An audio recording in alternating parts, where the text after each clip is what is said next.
Hey everyone, welcome back to Saturday Morning Toy Tunes, the weekly live stream, usually, on my channel in which we all gather around the modern day campfires of our iPhone monitors and computer screens and talk about things that happen in the Weekend Geek. And also at the top of the following hour, I will be unboxing and live posing. It's a big box. This, the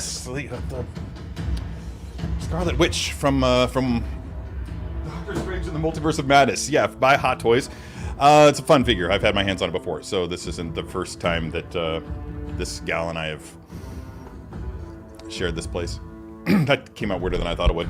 And this, by the way, is my first coffee in weeks. So I take no responsibility for anything that I do or say. Everything looks different on my StreamYard stream for some reason. I think I've gone into dark mode here somehow. I don't remember doing that manually. Maybe it defaulted that way somehow. So anyway, how's everybody doing? It's been a good while since we talked. I want to say it's been 2 weeks since I did a live stream. I tried to do one last week, but it didn't work out. I just had way too much to do for Sideshow, and yeah, I just needed to spend my time doing stuff like that. So, lots happened this week. The Penguin premiered last week. I was going to talk about it last weekend, but and then they extended the... Apparently there was a changeover. I just found this out this morning. I was trying to figure out why it didn't air again on Thursday night. Then I thought, well, maybe I got it wrong. It was Friday night, but it didn't happen last night. So I dug into the internets and found out that apparently the show went from being a Max show to being an HBO show. And HBO likes to air their things on Sunday nights. I think they call it like water cooler shows or something like that. So that when people watch it on Sunday night, that's the thing that everybody's talking about at work the next day. So that's what happened there. So really looking forward to catching another episode of The Penguin tomorrow, allegedly. Come on, guys. Making me wait 10 days. 7 days wasn't long enough.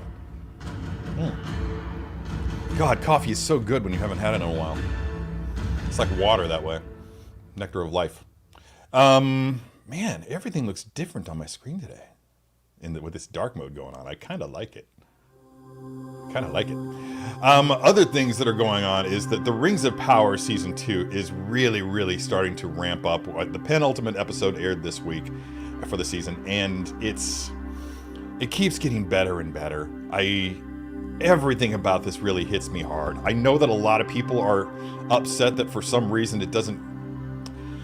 It's the usual complaints from people that it doesn't hold true to the lore. Guess what? Lord of the Rings movies didn't either. I mean, I don't care about that. I'm just having a great time seeing it and just recognizing all the effort that went into making it the quality television that it is today. This belongs on the big screen, dudes. It's really excellent. Bear McCreary's score, I've been listening to it in the car all morning up until the last few miles home. Then I turned on Anthrax because it makes me drive faster.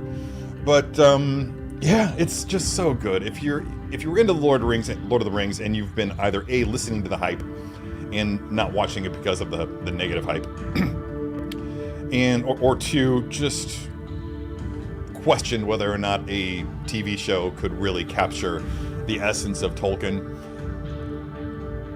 I can allay those fears for you. It's really strong television. Check it out. Season 1, comparatively speaking, a lot of people think that it's kind of a slow starter. That never bothers me because what I recognize, they're planning on this being 5 seasons, so that's like the first 15 minutes of a film, 20 minutes of a film. So it's going to be slow. They're introducing you to the characters. They're setting up the plot. It's not supposed to have a beginning, middle, and an end in the season. It's meant to be a 5-season arc, and you're just catching the first arc. So wade through that, and by waiting, I just mean enjoy that freaking ride, because it is a ride. And then season 2 will definitely pay off again in spades. So check that out. And what's the other one? There was something else I said that I was going to talk about this week. Am I going to have to look at my own? I think I am going to have to look at my own details here.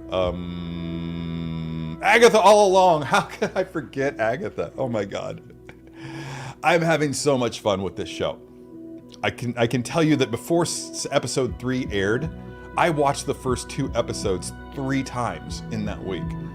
I don't know where I found the time. I do know where I found the time. It was really late at night, and which is actually the ideal time to watch that show. But it is... I had low expectations for Agatha. I don't even know why, but I had high hopes. Low expectations, high hopes, and my hopes were rewarded. again in spades, because it is excellent, excellent television. Perhaps even the best, arguably the best TV show that we've seen from the MCU. So much fun. I don't want to spoil anything for anybody who hasn't watched it yet. I'm trying to think about exactly how long of an embargo I can put on spoilers for myself here, but it's just so good. Every actor is on point. I think a lot of people were hating on it before it even aired, which is a more and more common occurrence these days, pathetically enough. But and I think a lot of that was just down to the fact that every single actor in this movie is either a woman, either in her late 20s or up to it, including middle age, or a gay dude, and it's great. It's so freaking refreshing. I almost didn't say freaking, which is a no-no in the first 5 minutes of a stream, as I understand it. Anyway, let me see what I've got here. All right. I just caught a comment, but before I get to that one, I want to start at the top of the page and actually say hello to everybody who's here today, including Bitter Troll. What's up, Christopher? Yes, exactly. I almost actually had topical in the title and in the thumbnail, but I decided to keep it simple. I feel like I was kind of breaking from having the name of the figure in the banner at the bottom of the thumbnail. And what I'm discovering is that probably doesn't work really well with engaging people. People need to actually see the name of the figure, I think, in order to click on it. Not everybody's as quick on the uptake, and cleverness isn't often rewarded on YouTube. Mike Games is here. What's up, dude? How are things down there? Say hi to Iris.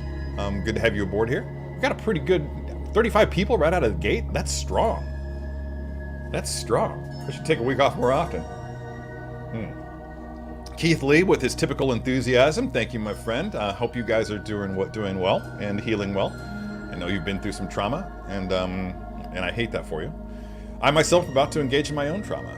My divorce is in motion.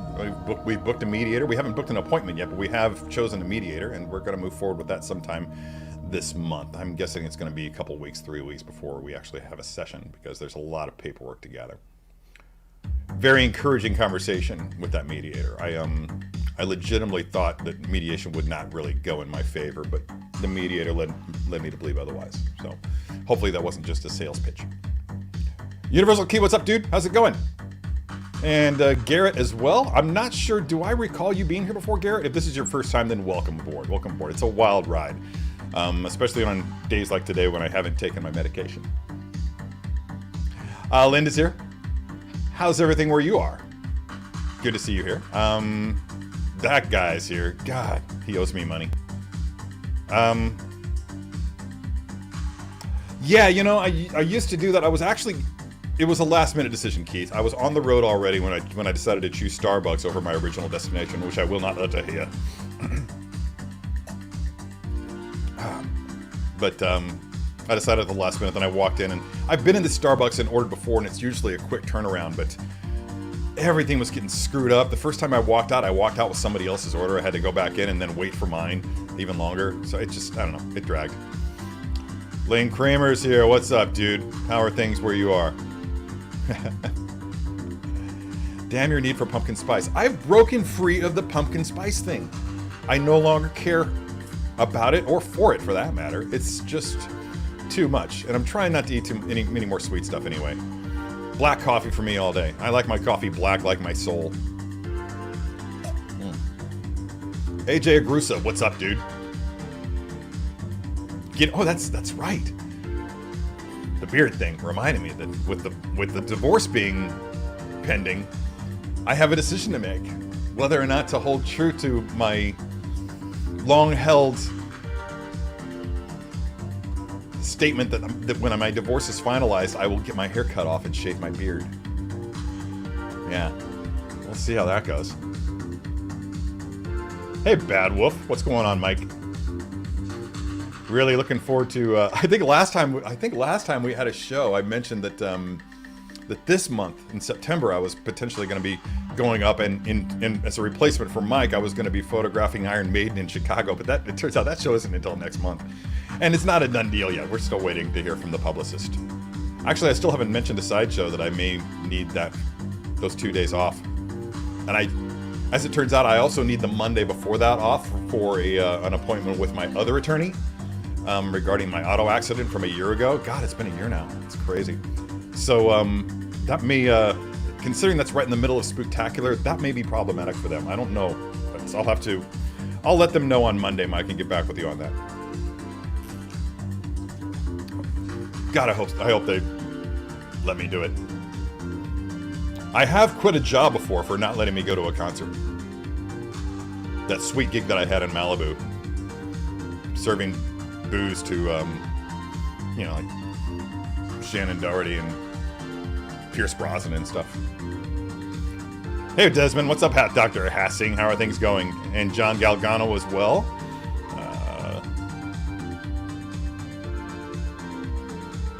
Yeah, I agree with you there, Marlon. I think this is the best Scarlet Witch that we've seen so far. It is the one to own, and I want to say that it sold out relatively quickly. I'm not sure how many units that they sent to Sideshow or shipped out globally, but I don't think it was very much. Yeah, not everybody feels the same. Looking at you, Lindsay.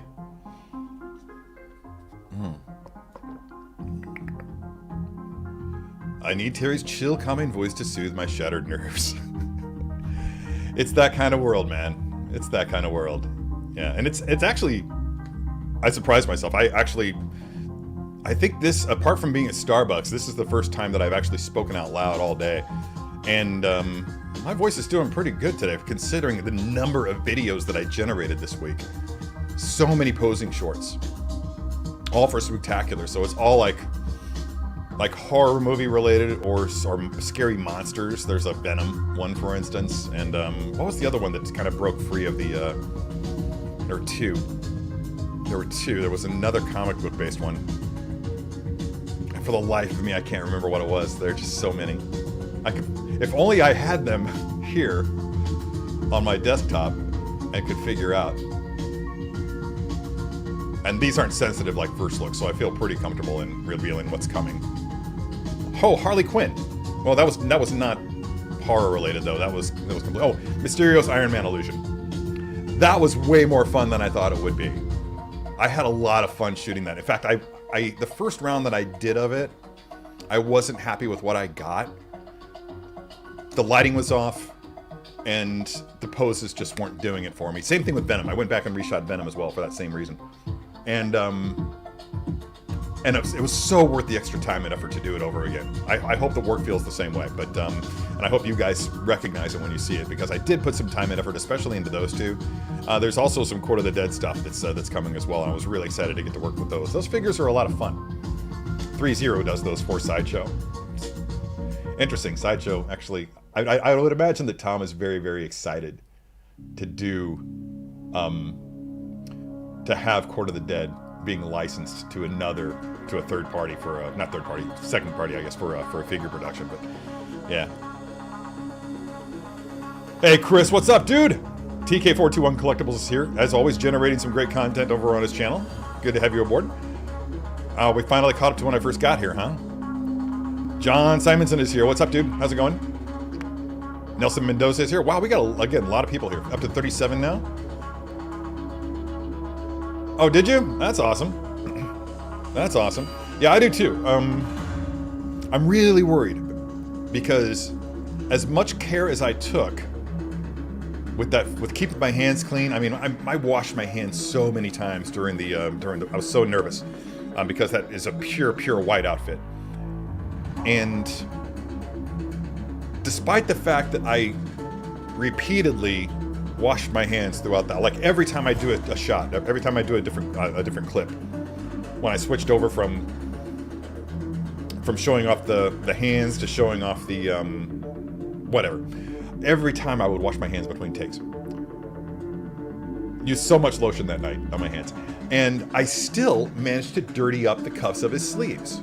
And I think I got a little bit of a smudge someplace else on the coat too. I can't remember exactly where, but man, It was crazy. It was crazy that I still got that thing dirty. So if you get that figure, when you get that figure, be very careful with it. Be very careful, because it will show dirt at the drop of a hat. I highly recommend wearing white cotton gloves. I do remember thinking that part of the problem was I was using museum putty for something. I used museum putty to attach the little accessories to the little acrylic stands and the accessory loadout, the accessory spread. And I think that might have had something to do with it. I think some residue from that stayed on my fingertips. And maybe that attached itself to the costume and that attracted the dirt. So I don't know. But be careful. Wow, no coffee for weeks. How did you survive? Amphetamine. And nicotine. Yeah, that's pretty much it. Yeah, it's I was ingesting too many stimulants for a bit there, and I had an episode and I had to go to the hospital, not the hospital, but urgent care. I was tachycardic. My resting heart rate was pushing 140, and the doctors gave me a thorough tongue lashing, and everything's fine now. So I gave up coffee easily enough. Now to give up cigarettes.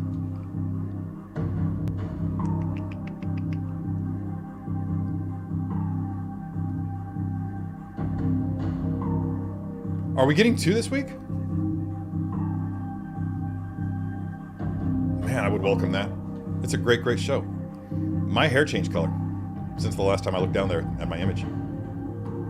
So I've got to figure out what's going on with that before I... You guys mind if I go off camera for a second? Hang on.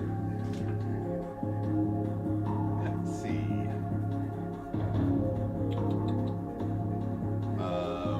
I actually don't know where this goes. I think it's here.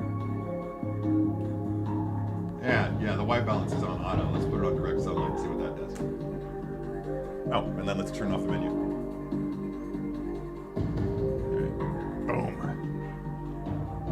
White-haired Terry is back! Excellent. All right, cool. That was totally worth the time that it took. Thank you, Notorious BDP. Good to see you here. Thank you for reminding people of that, because I always forget to do so. The channel's kind of suffered some losses. We've lost some channel members. I recognize that it's because of my own lack of activity. I take full responsibility for that, and I get it. We've also lost some subscribers, so that's down. And anything you can do to help drive that algorithm is greatly... something so simple as hitting that like button just goes a long, long way. Oh, actually, that's probably wise. Again, we've talked about this. I'm not a week by week kind of a guy. In fact, I just loathe having to wait for an entire week for the next episode. Very few shows hold my interest in that regard. Agatha All Along is one of them. I guess it helps that I'm rewatching episodes multiple times a week. I've already seen the most recent one twice. Although I had to watch the second time I had to watch it in stages. Like every time I took a break, I'd sit down and watch like 5 to 10 minutes of it or something like that, then get back to work. So many first look videos this next week. So many first look videos. I'm very excited about it. One of them you probably can guess because it was announced a couple of days ago, and I think everybody knows that it's already shipping, so... But just in case, I'm not going to say.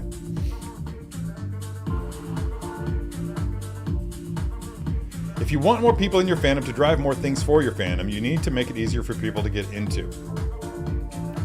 Yeah, I'm torn about that, because there's a bar that I like things to hit with particular...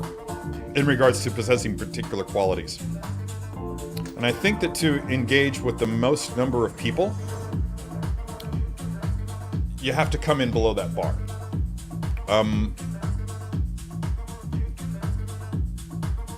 But I do like the more complex, cerebral programming. But I'll take what I can get, basically. I don't know. That's why things like Andor exist. That's why things like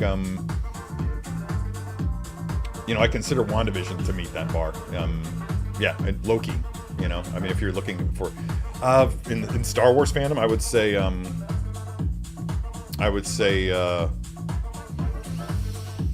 The Acolyte meets that bar. I didn't think it was going to for the first 2 episodes, but it wound up really impressing me.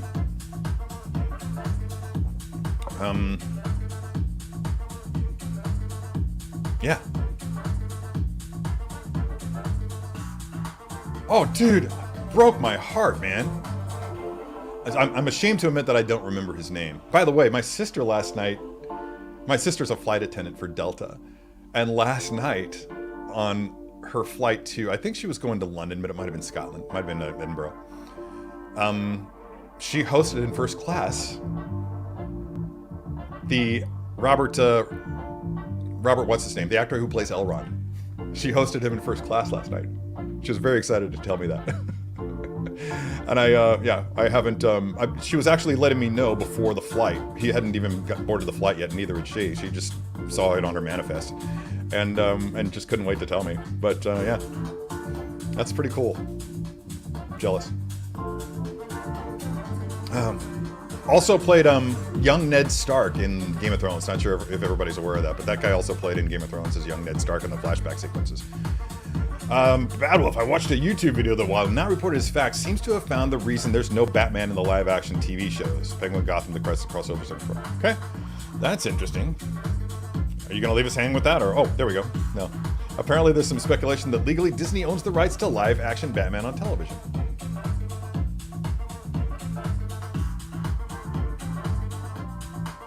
That's an interesting claim.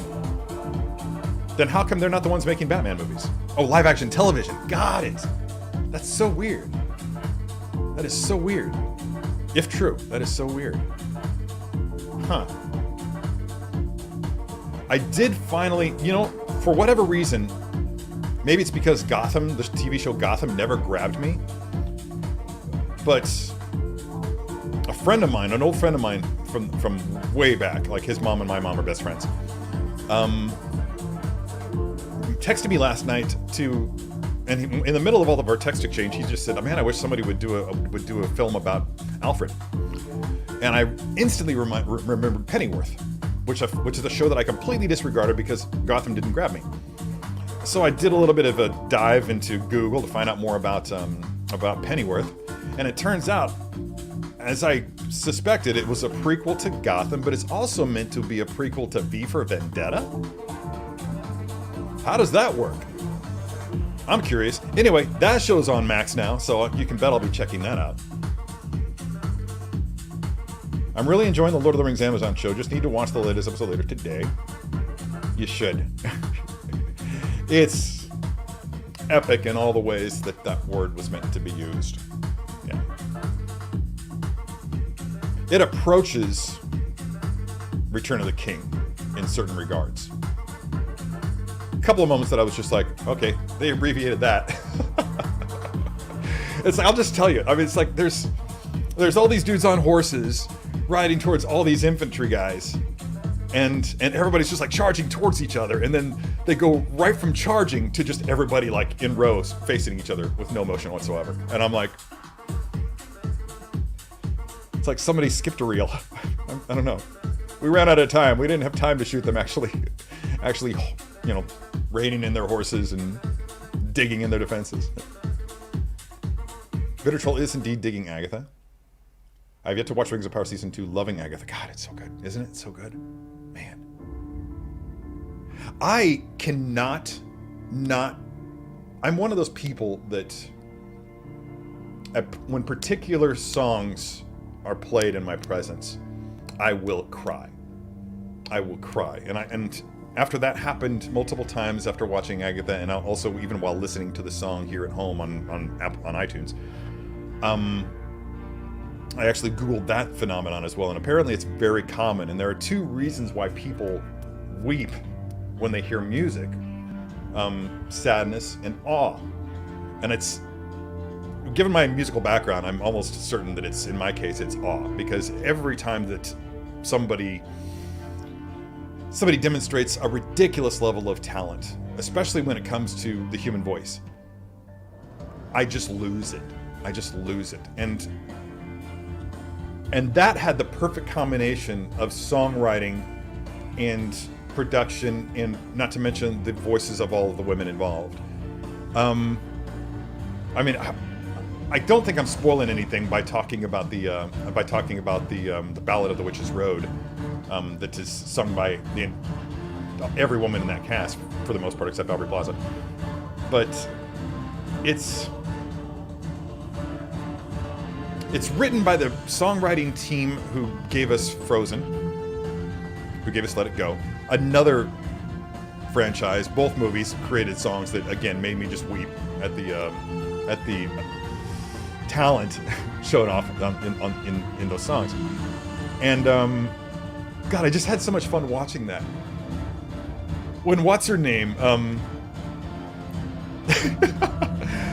Mrs. Hart starts out just not, and it's like, am I supposed to know the words to this song? And then by the end, she's just like totally into it, like it's a bunch of girls just around a circle having a good time, and she's just bouncing up and down as they're singing, and it's just, everything about it was just joyful.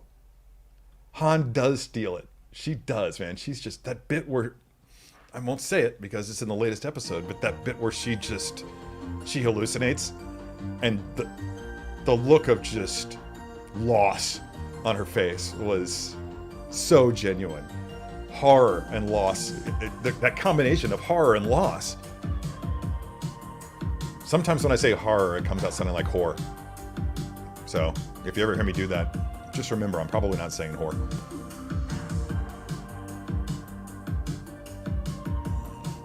Say that Lord of the Rings is a vision by Christopher Tolkien. It isn't intended for casual fans, Bitter told, so I'm not sure if anyone working that IP is concerned with ease of entry.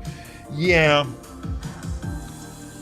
that's, I mean, those works are definitely more scholarly in tone, which is why I had such a hard time delving into them when I was young. What they've done here is they've had a team go in and just cherry pick all the different things that they could, all the indications of what happened in the Second Age, which is largely unexplored, and turned it into something that was more readily digestible, which is exactly what Peter Jackson did. It's been said, and having reread the Holy Trilogy at least twice since I watched the films, I can tell you that if a note for note faithful recreation of Lord of the Rings would have fallen flat. You definitely have to add elements of the dramatic to it, and you have to just kind of change just the way the whole damn thing is presented, the pacing of it and everything. I mean, Lord of the Rings as a book series can be a slog at times, man. It's tough. And then there's the Silmarillion, which is next level in that category. Hey TN, welcome aboard, man. God, she's so good too. Deborah Jo Rupp is really, really good.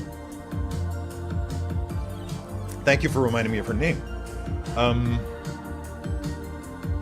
And that's a spoiler. Potentially, so careful. Nice. Coffee is the life. Enjoy that cup, Terry. Thanks. It'll be the last one that I have. I'm never again gonna be combining coffee with Adderall. It just doesn't work for me. It's weird because my neurologist told me that I'd be fine drinking coffee with Adderall, and he told me I'd be fine drinking wine without Adderall, and I've since learned that that's probably not the best idea. So I cannot wait to see how that Scarlet Witch. Okay, well, 30 minutes. Give me 30 minutes. Because I do want to open this ship first. I like my coffee like I like women, cold and bitter. Apparently I feel the same way because, yeah, that describes my ex to a T. And man, yeah. And I pined for that woman after we dissolved our living situation. I watch and enjoy your content since ages, but I'm not a native speaker, so I'm not very active in the chat. Keep up with your work and positive energy. Thank you very much, and again, welcome. Just out of curiosity, where are you from? Let me know. I'm not quitting my job, man. I was just having a conversation with friends about 2 months ago at a bar in Dogtown. And there's nothing else I want to do in my life right now than what I'm doing and where I'm doing it. You know, I've probably shouldn't say this out loud in case anyone's listening, but the only real way that Sideshow would be able to get me to leave this gig is if they said I had to come to California to do it. Because I wouldn't do that. I can't afford that. I can't afford to live there anymore, man. It's just stupid there right now. And after about 6 weeks to a month, or 2 months, I'll no longer have a house there, so. I know Sideshow is a business run, but if they need any motivators, tell them it's Iron freaking Maiden.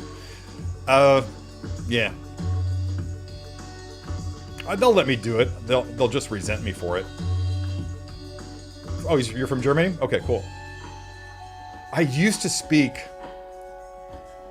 okay German. Like even as recently as the mid-90s, I met a guy in a pub who was there with some friends, and he was from Germany, and we had some casual conversation. Very like Kinderdeutsch, but I've since lost it. I've lost pretty much all of it. I couldn't, yeah. So I'm glad that you're the bilingual one here. Yes, your comment is very visible. Wasn't there a possible Rescue Pup consultation a couple weeks ago? Yeah, by the way, Garrett, there is a bit of a lag. I'm always falling behind in the comments, and I apologize for that. It's always a game of playing catch up here. So yeah, I'm very slow to catch up to the end of the comments because I talk too much. I'm very verbose and loquacious. Kraven the Hunter. What about him? What about Kraven the Hunter? Oh, the movie? I think that's going to be fun. I don't think it's going to be a great film, but I think it's going to be a lot of fun. Mostly because I love Kraven, and I'm just glad to get any Kraven that we can get. Even if Kraven does look remarkably like Quicksilver.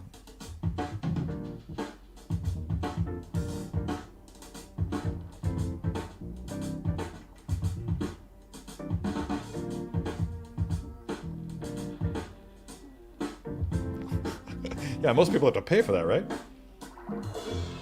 Especially at our age? Anyway.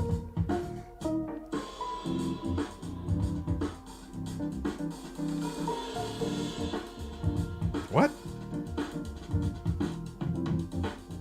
I don't even know what that means. But no, you won't find that.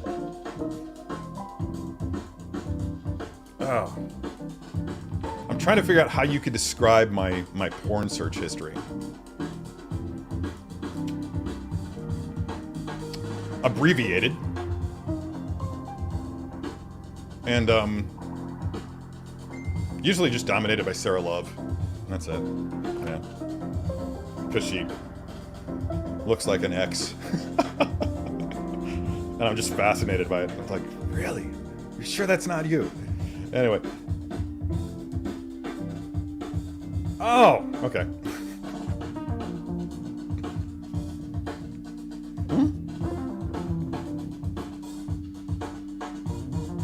Oh!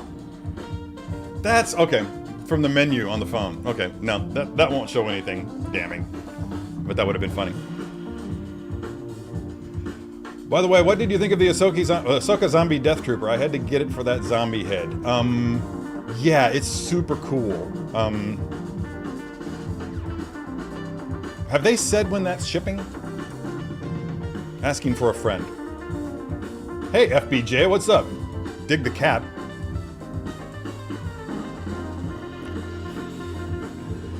Oh, God. Why are you guys going all sauerkraut on poor Garrett? Rune Samazon's here. What's up, dude? My Scandinavian brother. Good to see you. Yeah, the music is pretty groovy today, isn't it? I'm liking it. What's up, Ramstein fan? We'll see here in a few minutes just how fire it is.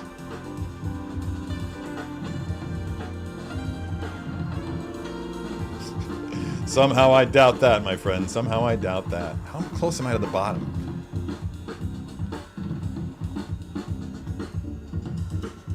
Yeah, that was my first thought, Bitter Troll, when it came to that Batman thing. I don't know why, but it seems like they would have already done something with it at this point. But maybe they just don't want to compete with their Marvel stuff. I mean, they do have a lot of irons in the fire with Marvel, so. Hello from sunny California. You trying to make me jealous? Success.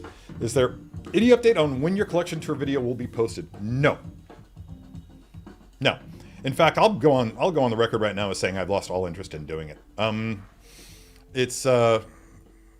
Again, I spend so much time shooting 6-scale stuff for work, literally 40 hours a week shooting 6-scale stuff for work, that by the time the work week is done, I'm done. I'm done shooting and editing video about 6-scale figures. I want to do other things. I want to catch up on TV shows that I like.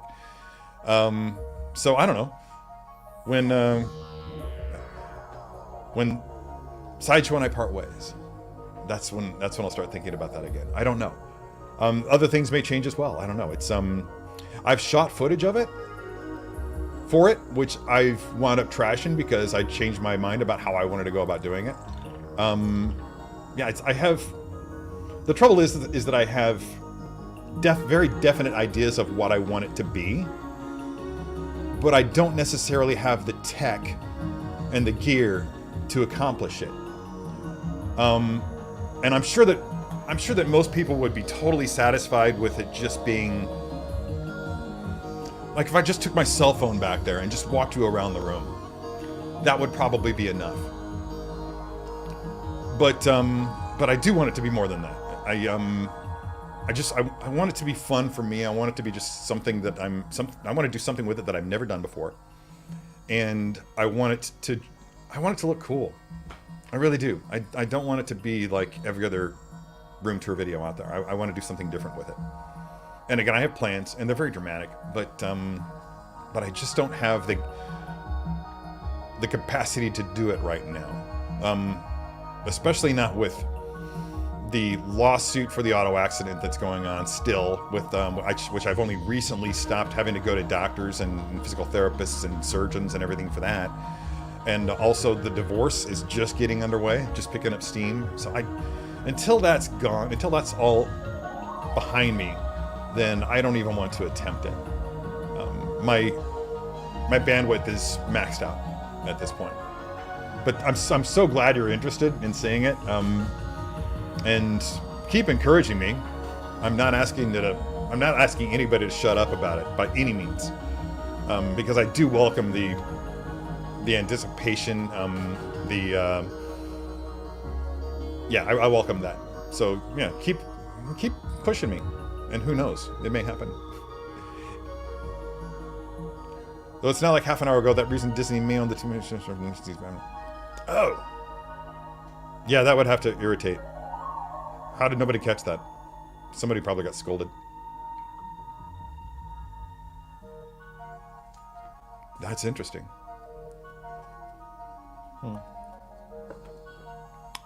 Just had to watch Birds of Prey the other day, bits of it. I just had it on in the background while I was working, like right here on the TV, on the computer. Basically so I could pick colors, for backgrounds. Nice. I was very close to doing that, but I didn't want to be that guy. I'll let you be that guy. How did you level up in life?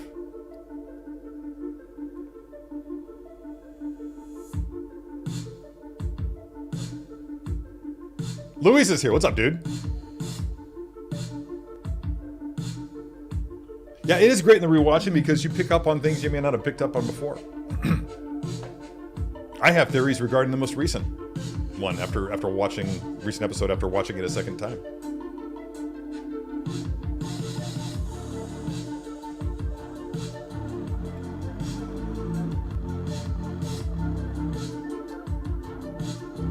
Yeah, by all means, go ahead and post that link. And if you don't mind, just text it directly to me. Because after watching this video, I won't see these comments ever again. Ah, that's rad. I've seen them, I think, 4 times now, maybe 5. Starting all the way back in 1988. And most recently... all the other times were in California, I think. I don't think I've seen them in St. Louis. I don't recall seeing them here.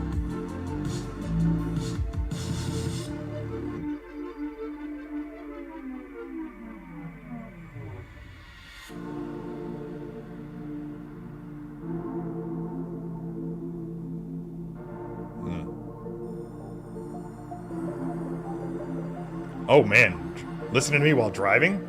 There's so many better things to do with your time on the road.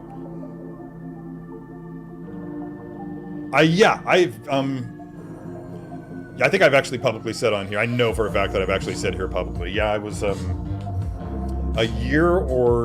between a year and 2 years ago, I was finally diagnosed with ADHD, which explains so much about me for basically all my life. I think that it really started manifesting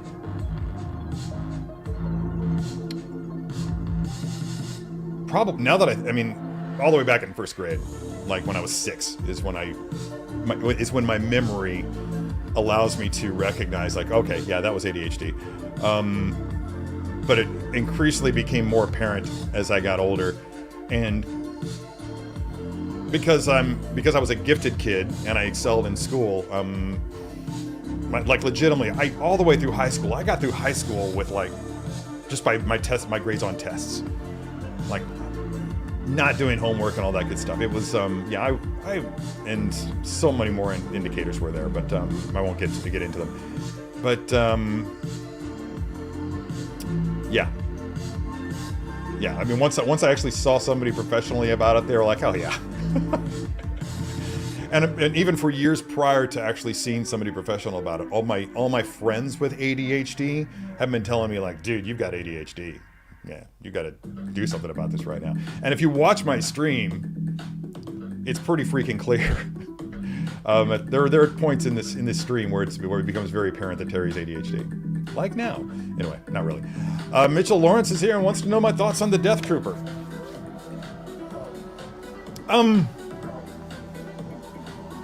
Well, I haven't had any FaceTime with a Death Trooper, but based on the photos, it's cool as hell, man. I mean, that sculpt of the face, the skull-like visage underneath that's protruding from the broken armor. I mean, that's just as horrifying as it was in the show. And yeah, I dig it a lot. I dig it a lot. I think it's really super cool. Let's unbox something. Limited to... What was the number that it was limited to? Does anybody know offhand what the number that Death Trooper was limited to? I saw DP Collectibles over in, and by the way, questionable name choice, DP Collectibles. But I saw... We're opening this, by the way. N-1 Starfighter. I saw that he posted that it was limited to only 300 units, and I'm not sure. 2,000 total. Mitchell Lawrence says thank you. It must be 300 units in his market then, or maybe that's just in the States. I don't know. So that's gonna be a chase. Working with this guy, so I'm using the language anyway. So, over there. Yeah, look at that. Okay. Well, this guy ships like this, and there was like this moment after it came that I thought I'd been screwed over because I couldn't see the tailpiece here. I mean, it was really well hidden by the packaging. I couldn't see it at all. So, and again, as always, when I'm opening these things, I'm terrified because they do such a great job of securing it in this blister pack that every time I go to open it, I feel like I'm going to break it. And it's just so goddamn loud up next to that microphone, so sorry for that. Let's just go ahead and get the Mando figure out. Little mini Mando. If it will focus. Oh, did I change the focus point? No, there we go. It's always possible that when I flip my camera around, I accidentally change the focus point. Jesus!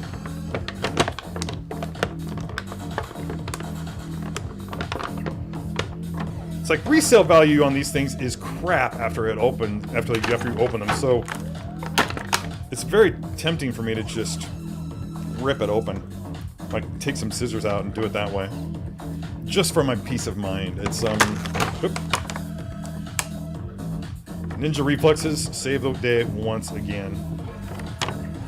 Handy instructions informing you to plug the tail into the back of the cockpit, or the fuselage. So thanks, guys. Which end is up? This end is up. So we're gonna do that right there, just like that.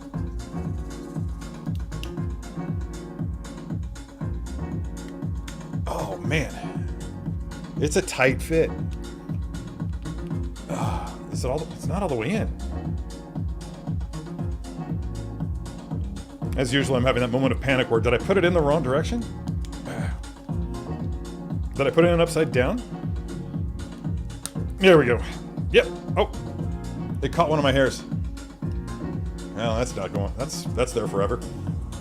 All right, so that's done. So here it is. Finally, at long last. Now it's not as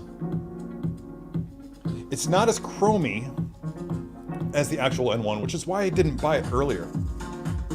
But I've since seen, I think it was Avanaut did a photo of this, and I'm not sure how. He does a lot of photoshopping with his stuff, which is not something that I do. Not because I don't look kindly on it, but because I lack the skill with Photoshop. And I feel like, but after seeing his photo, I'm like, you know, I kind of want to do something like that. I want to start doing that. For those who don't know, okay. For those who don't know, I have almost a year to the day from today, I have an exhibit opening up at a gallery at Webster University here in St. Louis of my 6-scale figure photography. Really excited about it. There are going to be between 40 and 50 images on display. I have a really cool plan to do something kind of multimedia based, using basically like creating a GIF or a GIF, whatever your preference for pronouncing that thing is, of Anakin Skywalker morphing briefly into Darth Vader as he did in Ahsoka, in episode 4 of Ahsoka, I think it was. And having that on display on a flat screen, just hanging on the wall. In fact, if I do it right, when you're walking by it casually, you won't recognize that it's not another photo. It'll look like it's a photo until all of a sudden Anakin flashes into Darth Vader. That's a plan that I'm not entirely sure how I'm gonna pull it off, but yeah, really kind of excited about it. I tried explaining it to a friend of mine who actually does visual effects in Hollywood. She worked on pretty much the entire run of Agents of S.H.I.E.L.D. And she was just so not into my description. She was almost snide with her reaction. But I think she was mad at me about something else. So I still have more work to produce for that. I don't want to just have the show rely on past works. I want to do some fresh stuff for it. And one of the other things that I have in mind is to do another photo of the Mandalorian with this guy in the background. So that's why I bought this. That's the long version of why I bought this. I'm trying to drop the landing gear. Is there more than one? Let's see. Yeah, that doesn't look right at all. But apparently it is. Yeah, I'm seeing no other. Oh, there it is. It's on the wings. Are these actually wings? They're not aerodynamic. Okay, so you've got gear on the. God, that just bugs me so much. I hate that that's required. I kind of want to just shave it down and get some putty and fill all that in and just repaint the whole freaking thing. File that also under categories of things that I lack the skills in. But we'll see. I might do it anyway. Depends on how much of the underbelly of the ship is going to be showing up in that photo that I mentioned. That's the same reason that I picked up. Same reason that I picked up Bo-Katan's Gauntlet. I'm going to try doing the same thing with some Mandalorians. Something else came up to do with Mandalorians this week. Something worked.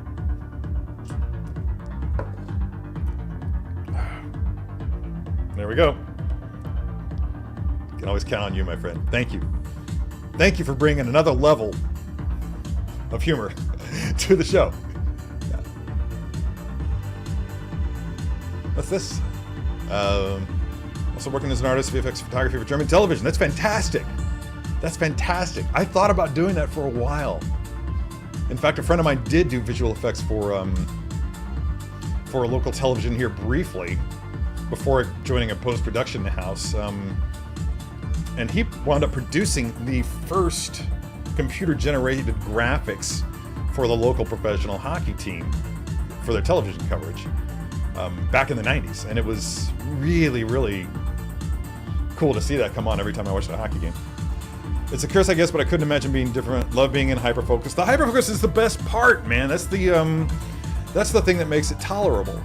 It's when I start getting scolded by work that that's when it starts manifesting itself. In fact, I think the first time that I was let go from Sideshow, the CEO was just like, "There's something going on with you, man, and you need to seek help for it." He didn't say what he thought it was. But he really kind of smacked me with it, and I had no idea what he was talking about. Like a character flaw? I don't know. But it took me a while to figure out, oh yeah, this is what my ADHD friends have been talking about. They were right. Oh, lucky you. It didn't sell out in like a minute? Really? That's so weird.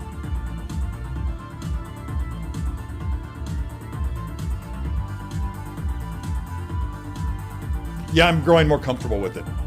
Although I am really, really happy for the medication when it comes to work. It's helped a lot. I went off of it for a little while after that whole episode occurred with the with me being tachycardic. But yeah, it's good to have it. Like I went back on it this week and I can tell a difference in my workload, my work production. Yeah, they are pretty different this time around, right? We're not hearing a lot of the same stuff, which makes me feel happy because I've got so many songs that I've downloaded from Epidemic Sound for this playlist, and most of them never get played, but now we're hearing some new stuff and I dig it. I don't know how much you care to share, but that other unboxing idea I pitched you a few weeks back may be coming earlier than expected. Okay, we'll talk about that. Good. Exciting things are coming. Yeah, I've also got... Did I show this off? I feel like I've showed this off already.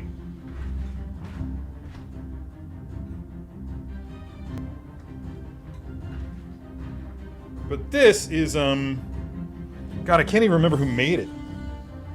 But this came out a while back. And it's so freaking dusty. So let's clean it off a little bit. And this might even be the second one that I owned, I'm not sure. But this N-1 is die-cast, and the lights are way too hot on it, so that's not an accurate representation of the color. I'd have to back it off. You can see better the color. Yeah, this is much more accurate representation of what the color is. But when I got it, it actually looked much more like you're seeing here on screen. It was just washed out, just canary yellow, and it didn't look right. And I think that I want to say that it was a Tamiya. Was it Tamiya? There was a camel yellow from one of the paint companies that Sideshow had. You guys have seen all those videos with Bernardo Esquivel showing off how he's painting a particular statue or whatnot. Well, I went to Bernardo in the paint shop when I had this model all assembled, or when I was getting ready to assemble it, and he was like, "Yeah, that paint's not accurate." I'm like, "I know, right?" And so he basically gave me a quick tutorial on what I needed to do, and he didn't really hold my hand, walk me all the way through it, step by step, but he told me what I needed to do. He checked my results, and he coached me on it, and I was able to create a pretty accurate, again, trying to get that to where I'm seeing it, it's pretty the further I go away, the closer it comes to the actual tone, but I think that that's it. And yeah, that's all painted by yours truly, repainted from the original, and even R2, even little R2. So that's ever present on my shelf. Spoiler alert for that room tour. That's the other thing about the room tour. A room tour, and I can't remember, was it Mitchell who asked that? God, I'm scrolling up here trying to see. Oh, Henry. Yeah, Henry Navarro was asking about that. The room tour thing, for me, wouldn't be a room tour. It would be a whole house tour, because since I live alone now and I have no one telling me what to do with my stuff, It's legitimately every room in the house except for the kitchen has collectibles in it. And the bathroom. Because showers and steam and water and whatever getting everywhere. Can't abide that. Thanks for the link, Mike. But yeah, so it's, I mean, there's bedroom, there's living room, and then there's this room, which is meant to be a dining room, but instead is a live stream studio and office, because my house is very small. A little over 1,000 square feet, like 1,150, I think.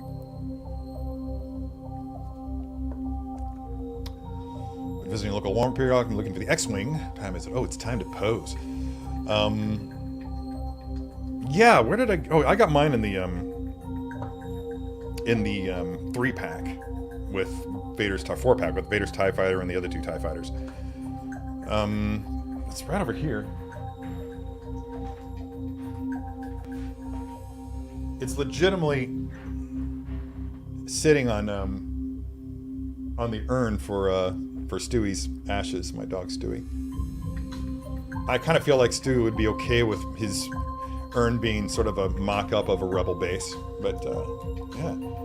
When I first got it, I was kind of disappointed in the size of the cockpit, and I'm still not convinced that the cockpit is to scale. But even looking at it here on screen, I'm looking at it here, and I'm like, it looks too big. But on screen, it doesn't look all that bad for whatever reason. I know that in situations like this, accommodations have to be made, and I get it. And but you know, I'm fine with it for what we're paying for these things. I mean, do you expect 100% accuracy? Hell no.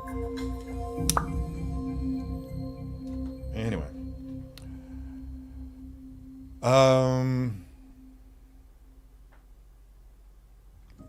no, it had I remember there was a single something that came down. It's you can see it when they're landing on. They used repulsors on Naboo in the hangar.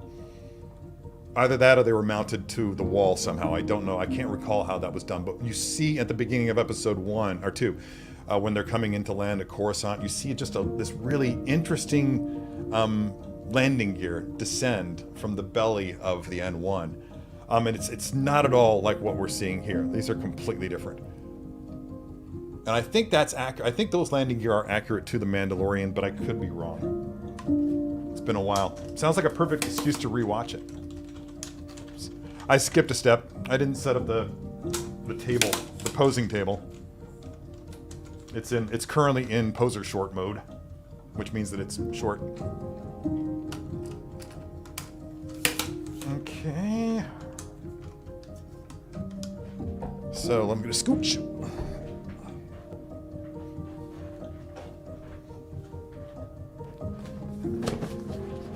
Bear with me, please, while I get this set up.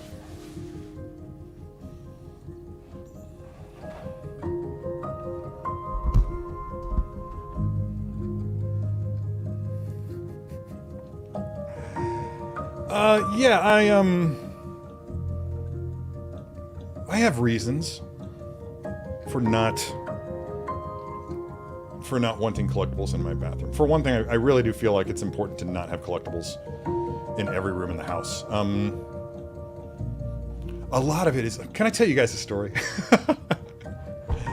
My ex hated these things. Burning fiery passion. Her thing was... I don't know what I hesitate to say condition because I don't want to be unkind. Although I'm sure she doesn't share that sentiment. But just take down that.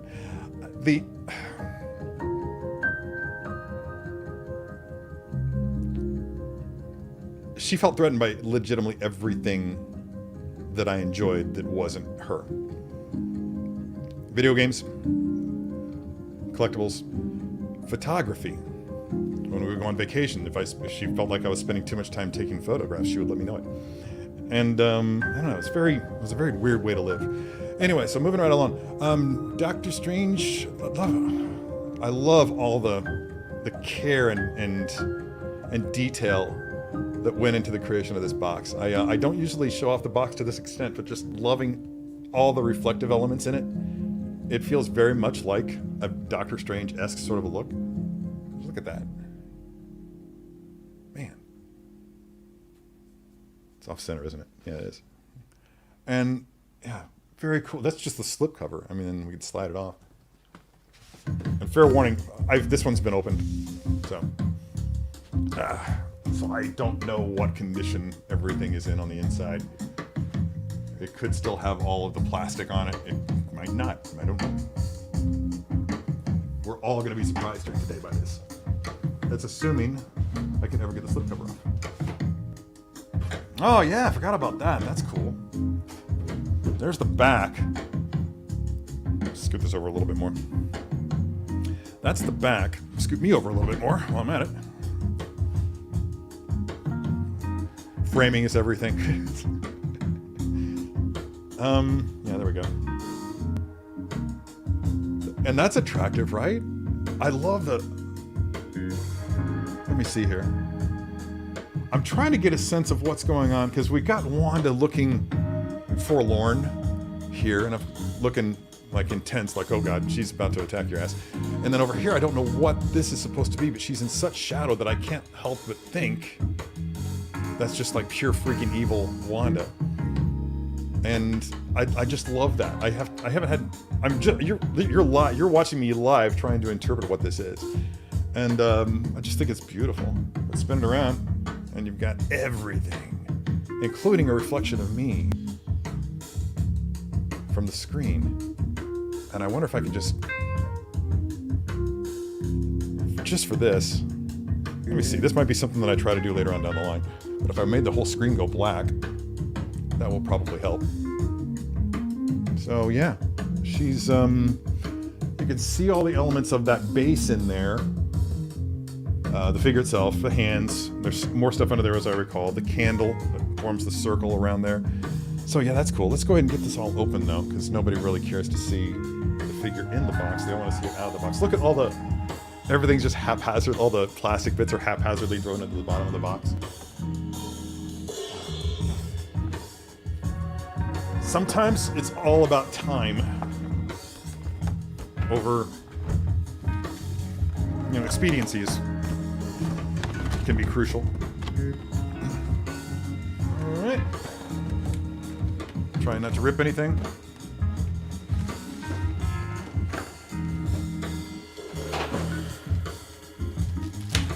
Base. How low can you go? Death row. What a brother know. That's the last time you'll hear me ever try to sing Public Enemy, Anthrax stuff. Unless I'm singing the Joy Belladonna part. And even, that's, actually that would probably be worse. Let's see, I had a level. There it is. That explains so much. I need another table. Okay, let's fix this. Make sure those are all the way out. That's way off. That's way off in multiple directions. Okay,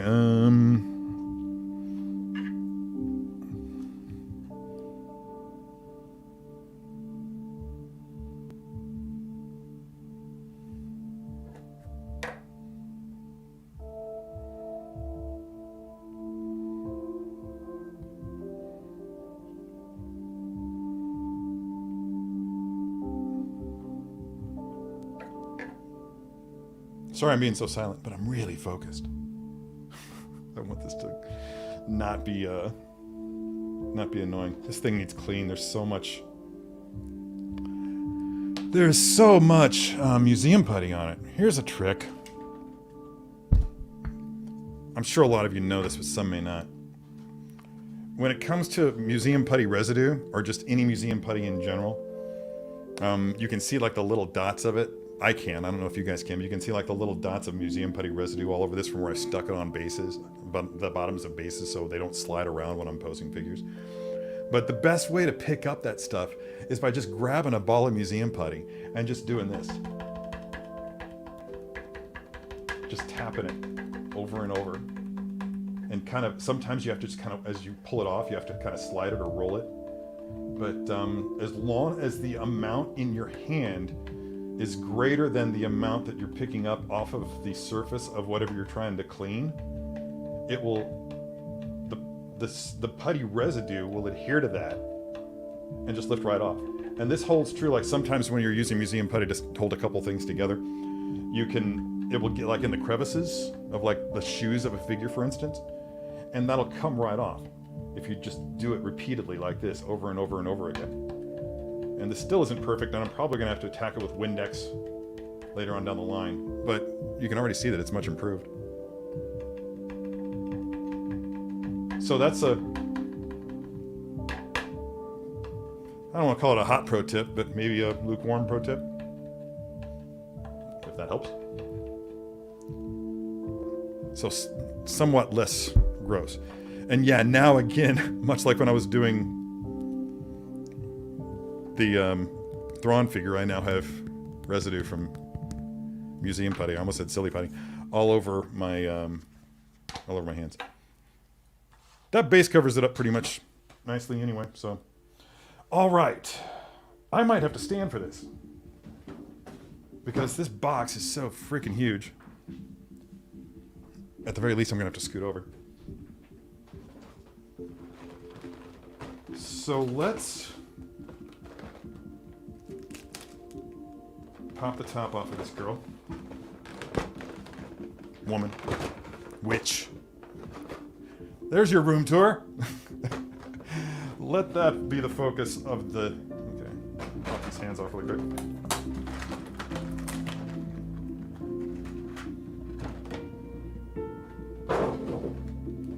You know what the worst part is about doing this show? The cleanup. It's true. Whew. That is some serious off-gassing. All right, let's see what we got here, what we can keep from falling off. All right. Everything has to be backwards, and I'm no good at backwards. Okay, so yeah, you can see that you've got Wanda way over here. Up here we have some spell effects for her hands. A swap out hairpiece for just having... She has two different looks in the film. Don't know if you're aware. Darkhold hanging over there. Let's hang it out over there. Let's hope that thing doesn't corrupt me by the end of this posing session. And of course, the really awesome spell ball that surrounds her, as well as all these semicircular candle pieces that will form a circle around where she sits, or where she floats.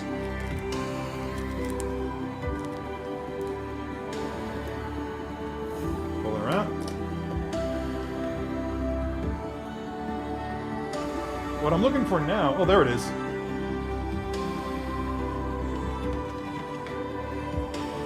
Yeah, there we go. You guys hear me okay with that music? Waist grabber support. Just spit on the base. Oh yeah, there's also these two little elements here that will go on the side of Wanda's costume. They flare out.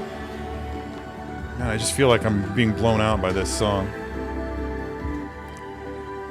So these little pieces here will swap out for these side pieces on Wanda's costume for when you have her sitting cross-legged, which I think I'll have her doing here today. It's a challenge to hit this pose that I'm going to try to hit, and in fact, I may need a cheat sheet for it.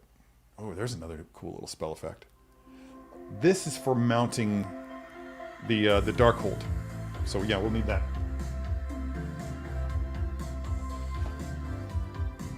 Ball of energy.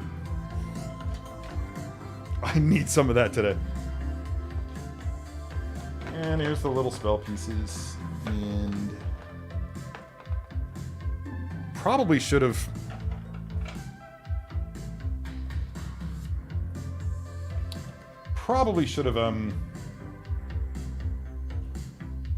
spell balls.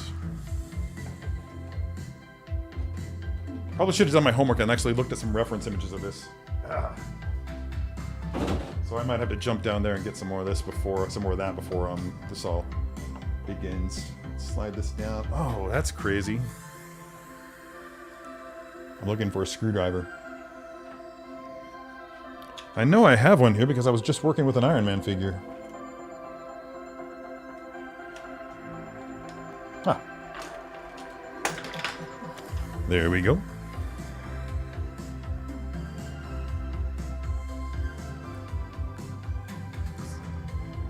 too big for the screw.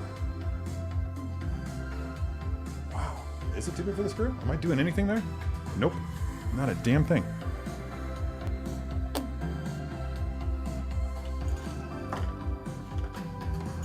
Flashback to those high school years when I went into class without doing the reading.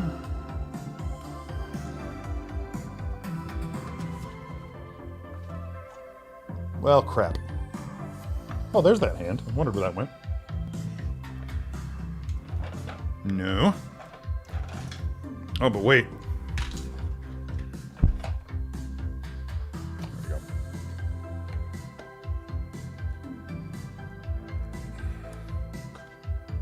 There we go.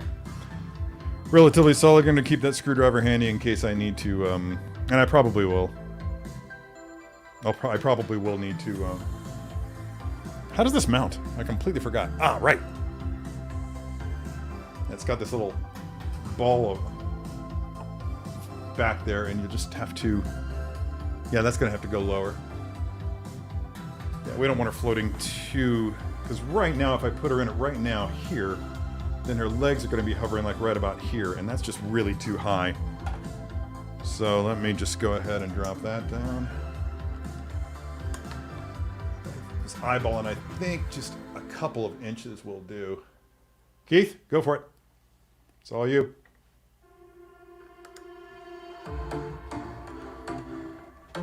There we go. Okay, now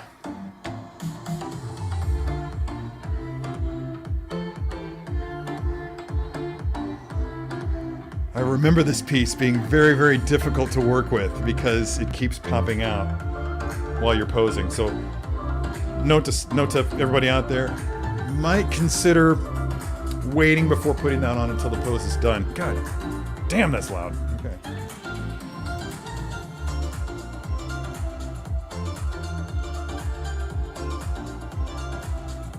It's so weird doing this. Feels like I'm about to break it. I'm just trying to determine now which of these hair pieces that I want to use. That's alright. There we go. Is that backwards?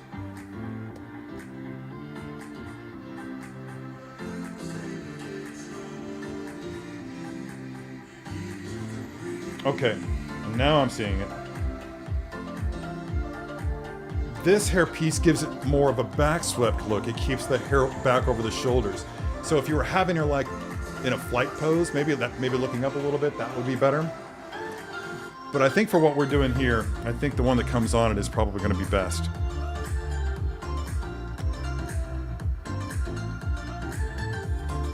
They do look a lot like teeth. Interesting. Nice. Seems to be a common theme.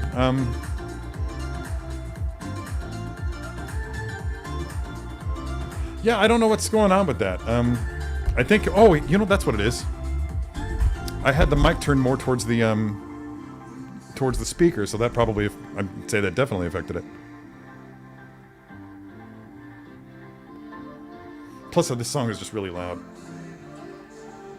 Or I'm just really old. You know what they say. Alright, cool.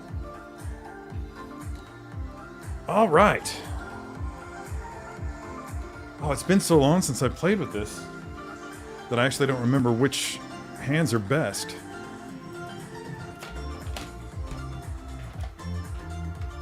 Although I have an idea for how I can figure it out.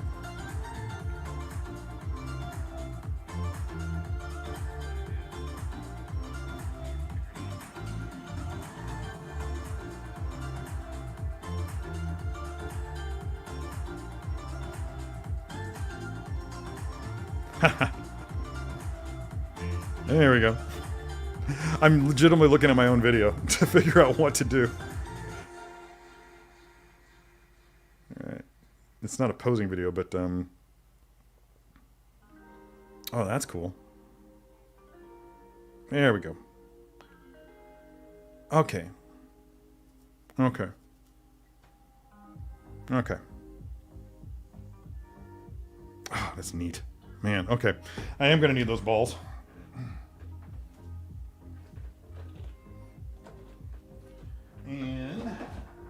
Okay, so I need this. I need that. I've got it. I need the ball of fire. And I need those. Okay. But which hands? That's the question. Cool little spell hands. So I'm thinking... Let's see. I hate it when tape sticks to my hair. The longer it gets, the more often it happens.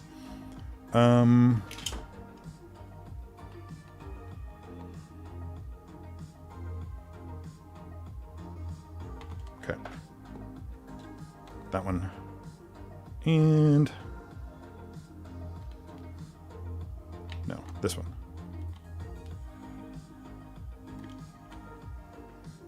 Right? This is the dead air part where usually everybody leaves the show. I'm not feeling any pressure though, so yeah. Got more here now than the last time I checked. All right, so these are a challenge, as I recall, because I feel like there are little spines on there that are supposed to hold them to the hands.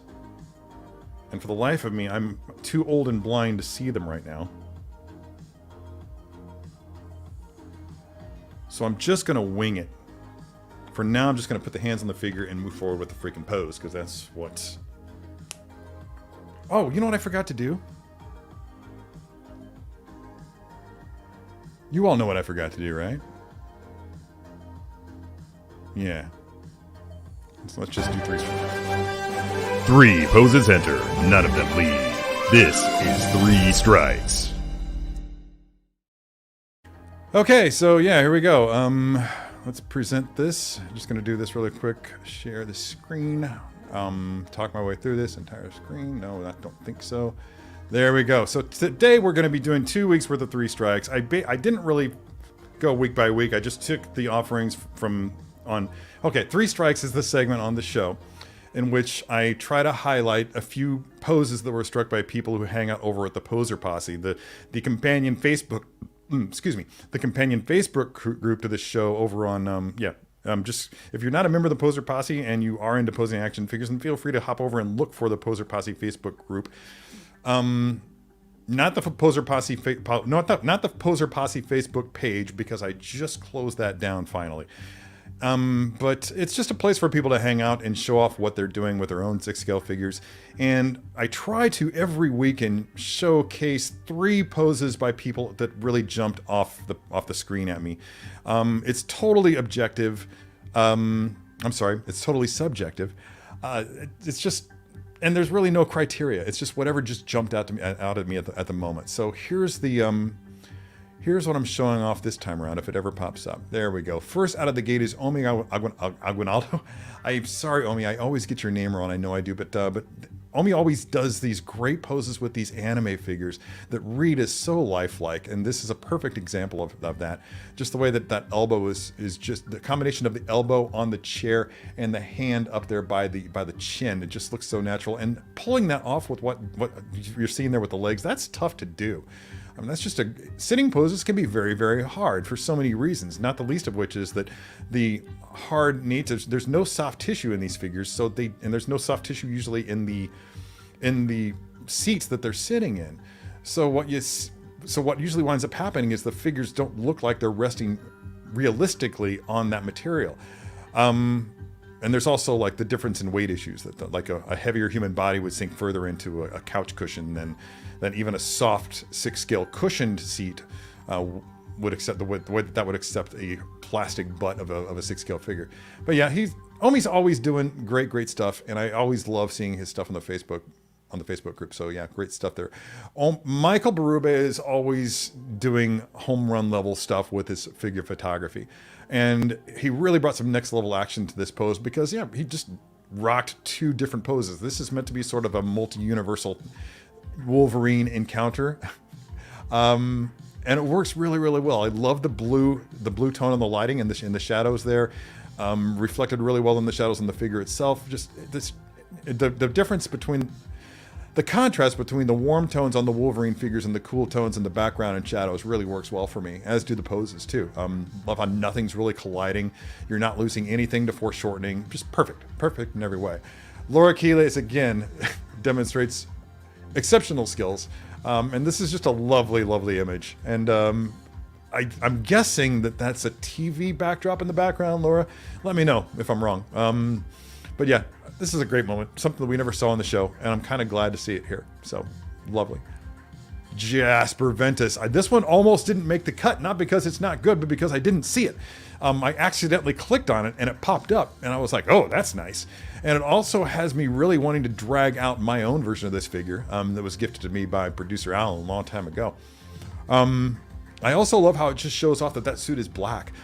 I always felt like it was green all the way through the film, mostly due to lighting and color grading, I would imagine. But yeah, everything about this is really cool, really spot on. Trying to figure out what's going on with that background there. I'm not sure if that was composited stuff. I hope it's not AI, because I do not welcome the use of AI stuff in the Poser Posse Facebook group. So try to keep that in mind when you're submitting your images. But it looks like it might be manually composited. Yeah, a good, really cool looking pose though, regardless. This was a lot of fun. George, good work here, just playing around with this. These two are just like the power couple that we didn't know that we needed.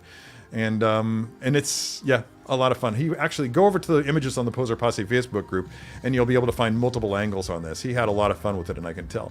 And last but not least is the man himself over at Toytography Magazine, Brian Carr, who brought in this rare submission to the channel. Again, having figures look realistic in chairs, 6-scale figures look realistic in chairs, is a very tough thing to do. And he did it not once, but twice, including Toto over there hanging out with the helmet of Boba Fett and interacting with it. It's just lovely. It's so in character for this guy, and so in character for this guy. I mean, he really brought it. Loving that backdrop. Loving that backdrop. Again, I'm not sure. I'm thinking that he might have created that himself. Good work. I'm so chicken shit when it comes to creating my own stuff. Mostly because I know how frustrated I get when it doesn't work, and I have to go back and do it over again. I have a lot of that happening in my work life, and I don't want to have it happening in my personal life too. So that is this week's and last week's 3 strikes. Anyway, moving along with this pose. So let's get these hands on the figure.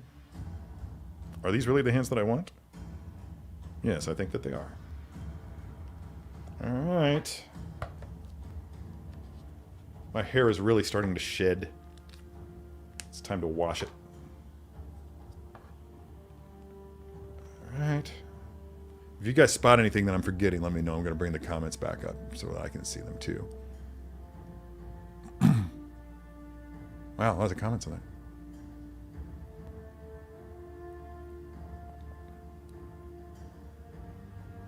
Did I see Blitzwave's new moving iTech? Looks like they move via magnets. Oh, you know, I remember hearing something about that, but no, I've not yet seen it. At least I don't think I have. Maybe I did see it, but I think I just heard about it. Okay, so first off, we're going to need to take off these pieces from... Oh, sorry. Before I start getting multiple texts from people saying, take off the comments! Better do it myself.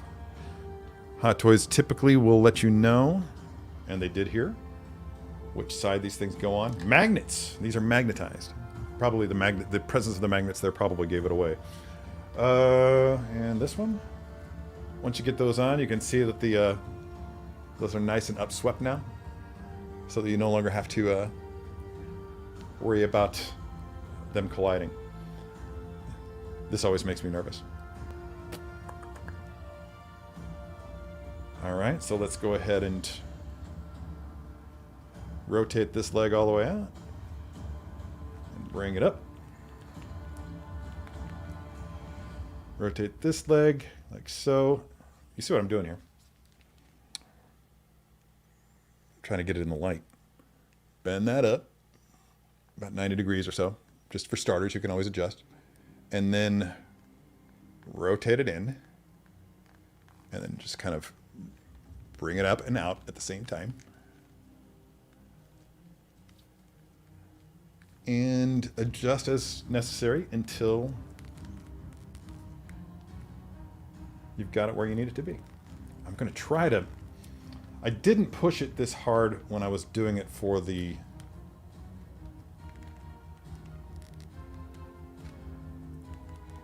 When I was doing it for the first look, because I didn't want to break anything, especially if it's not mine to break. Let's just go ahead and see if we can't just get it all the way. And it's close, so I'm going to have to... Oh. I just let out a totally Midwestern oh. So now that I've got it here with the legs, which is pretty good, I'm going to also give her a bit of an ab crunch and see how that looks. Oh! Impossible. This is one of those Hot Toys female figure bodies that does not do the ab crunch. So, I'm just going to have to move her legs out a little bit more and see if they'll go up higher. And they do. Okay. But not by much.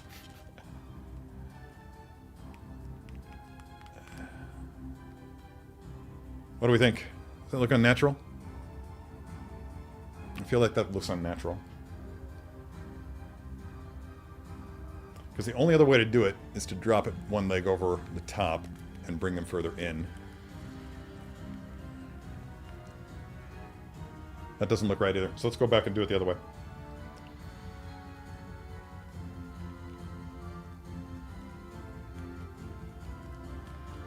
Oh, that really looks unnatural. How did I do it on the video? Anyway. I'm just going to do it like this, and you guys do whatever you feel like you need to do if you get the figure and decide to try this. And by the way, this I'm sure that anybody who's actually in the... I'm sure that anybody who's actually watching this live right now has already... If you're going to buy it, you've already got it. I'm basically giving these comments for anybody who might be watching this as a rerun. Okay, so the... God, I feel like I had it better when the legs were swapped out the other way. And maybe it's just... I don't know.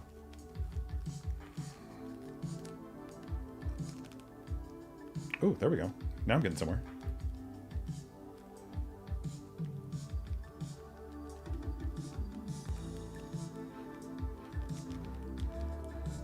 This is the part where I break it. I don't think I've broken anything yet on the show, right?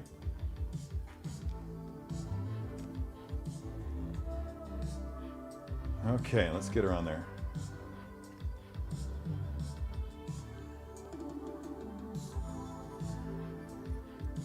That's success. I'm gonna futz with this skirt a little bit. Because that's just looking like it was just taken out of the box and not futzed with. There are no wires in the bottom, only in the side of the skirts. So let me just peek at that really quick. I'm gonna get rid of these hands because they're cluttering up my... They're messing with my vibe, man. Screwing with my Zen thing. Okay, so that's a little crooked.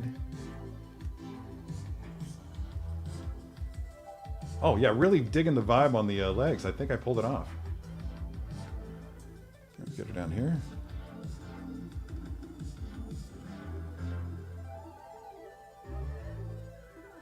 Okay.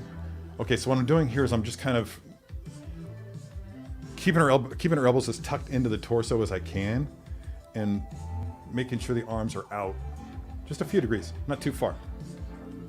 And I'll put the balls of fire into her hands soon, but not right now. I want to get that. I want to start implementing other elements to it first. Fuck. Did her knees drop? They did. Okay, come on. Okay. Oh, I'm gonna screw it up. I know I am.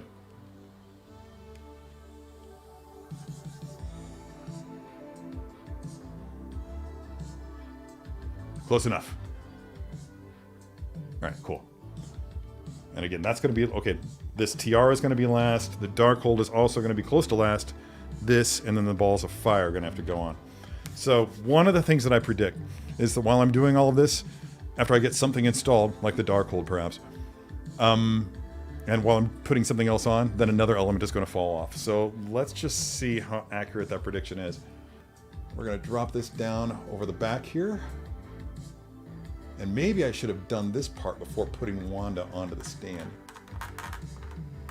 Yeah, I'm already feeling like that would have been a good call. But I'm going to go all Daredevil. Not the Hell's Kitchen guy, but in general. No, I'm not.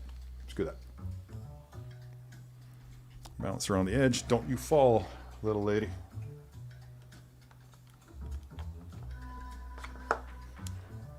Okay. There we go. Leverage.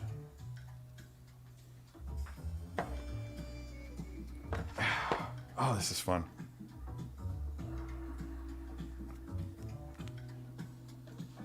I gotta say, doing this show is,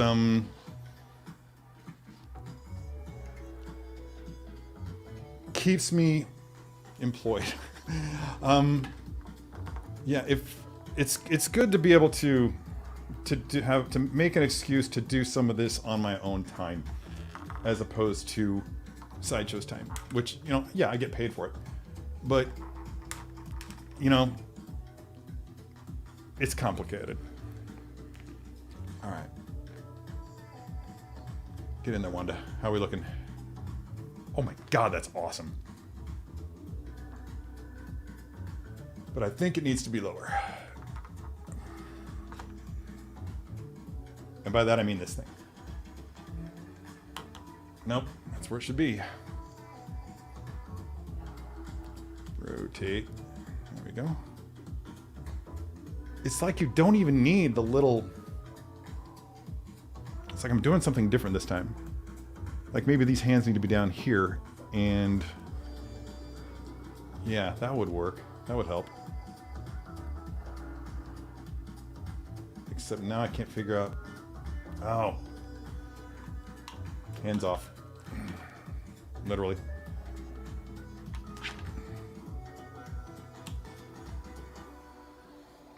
I'm trying to figure out which direction these little pegs are going. There's the female figures, and you probably all know this, but the female figures frequently, because of the design of them, their wrists are so much smaller than male wrists. Instead of having the joint, the break in the joint running right there in the equator, around the circumference of the sphere of the ball joint, of the wrist peg, they run at an angle, which results in less breaking, but also has the effect of creating... They'll actually pop off. There will actually be a split where the two hemispheres meet. I frequently have to put those things back together.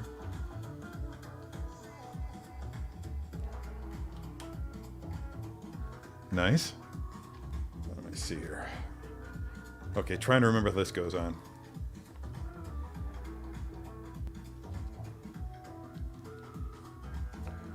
Okay, this goes up here somewhere. Might have to break out the instructions. Don't tell Paul. Just kidding, we're past that. No.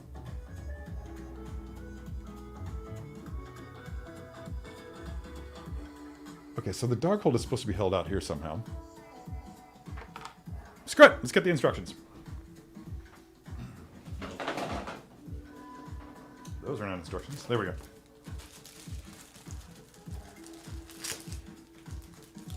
Anything worth doing, said the man, is worth doing right.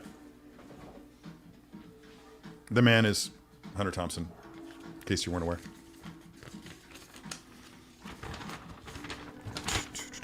Okay, so...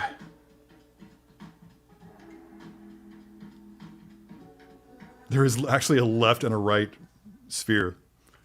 Having to identify those is tricky. I don't think so. Nope. That's it. Man, they have like little pinchers. No, no, no. You know what? I'm just gonna wing it. But not on the Darkhold, though. The Darkhold has an area that it actually fits into on this, and it looks like it's close one. Let's see, do it there. Weird.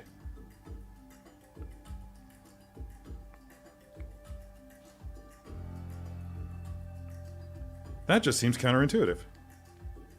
And yet,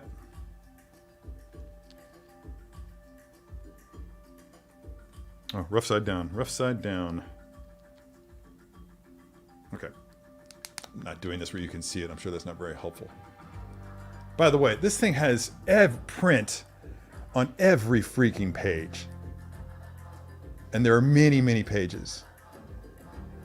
They did not mess around in the creation of this Darkhold book. It is not just like a solid piece of plastic. It's a full-on book.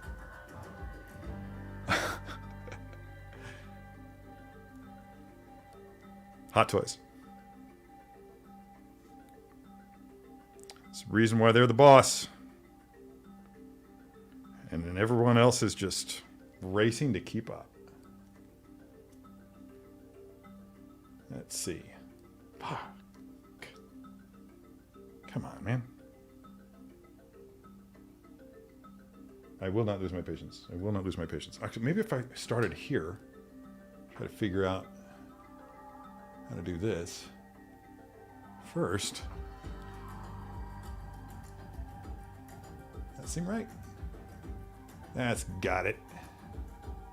Whoa, that's a little too close to Wanda there. Man, I did it before. What the hell?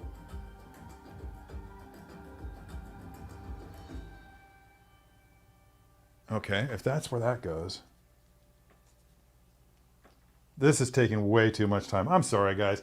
I should not have endeavored to do something so complex.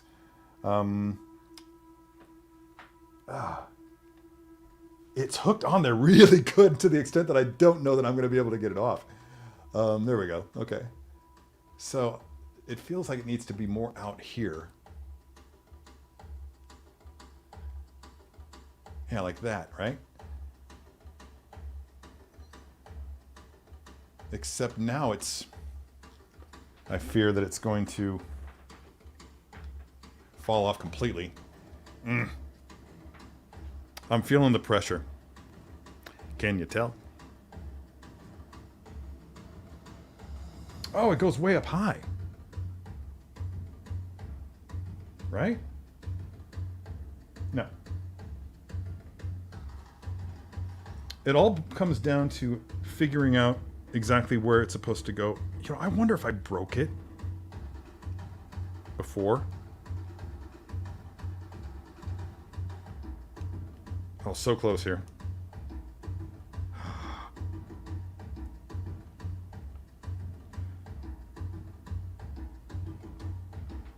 There we go. There we go. That. Oh, but that's. That's upside down. No, it's not. That's exactly how it's supposed to go. I think. Christ, man. No.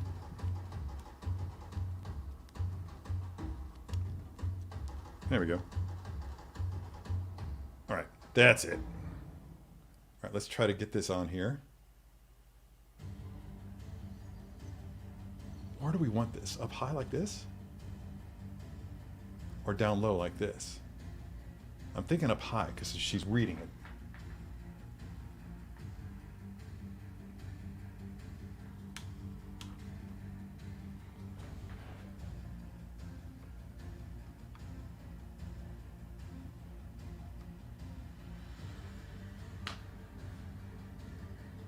Yeah.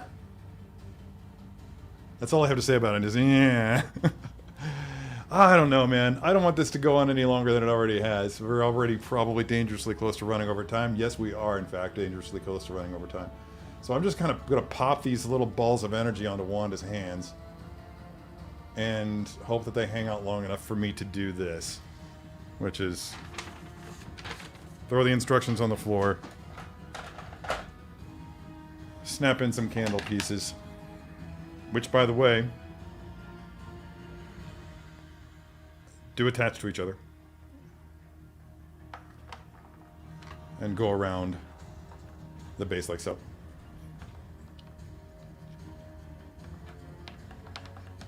Well, if I had more time and motivation, I could definitely see how it would be beneficial to edit this down into a short and put it on the channel as a short. But here she is, man. Here she is, Miss Sokovia. Boom. That's really cool. It takes a lot of, well, it takes a bit more effort than the average couch potato poser would be willing to pull out to take, but it's so worth it.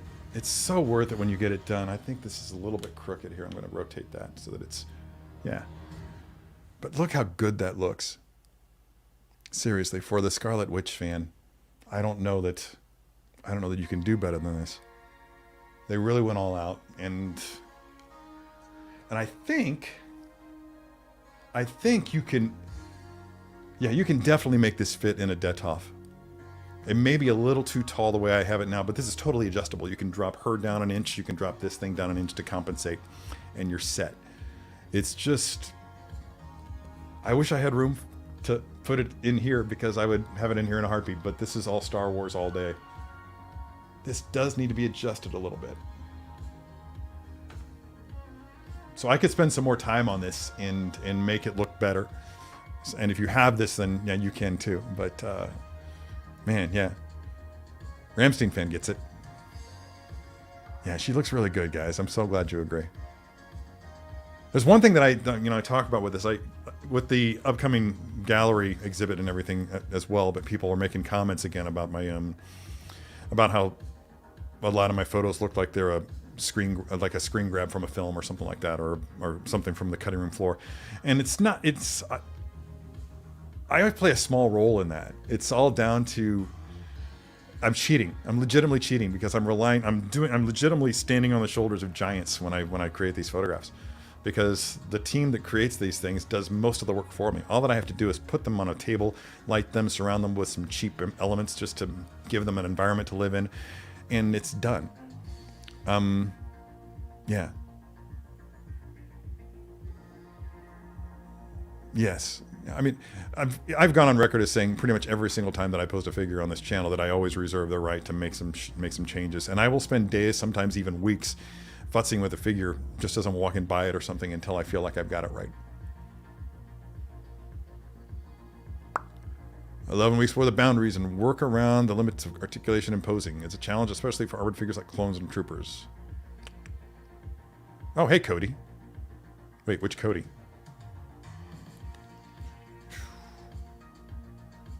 Let's get back up here to before I posted. Do a few more comments before sealing the deal on the day.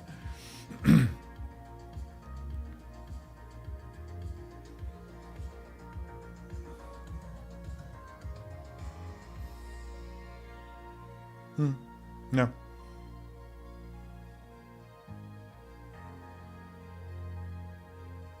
Jeez. Oh, wow, that was a big jump.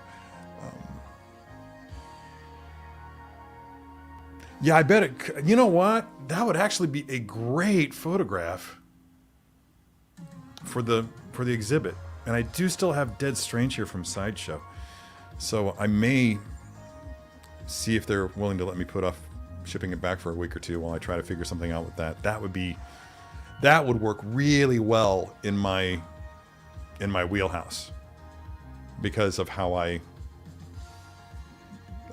of the techniques I use with my images. That would do really, really well.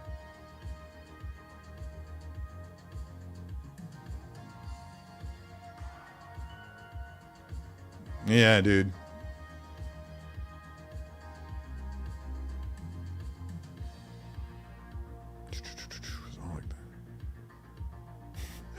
Yeah, there's so much stuff.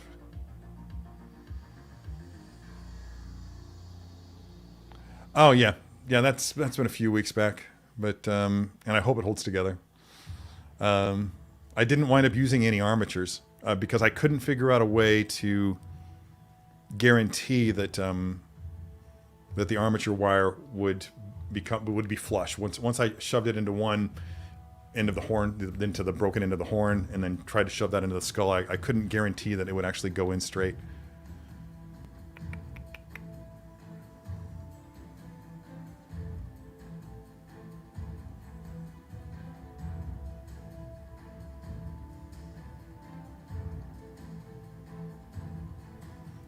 I think we can turn the music back on now.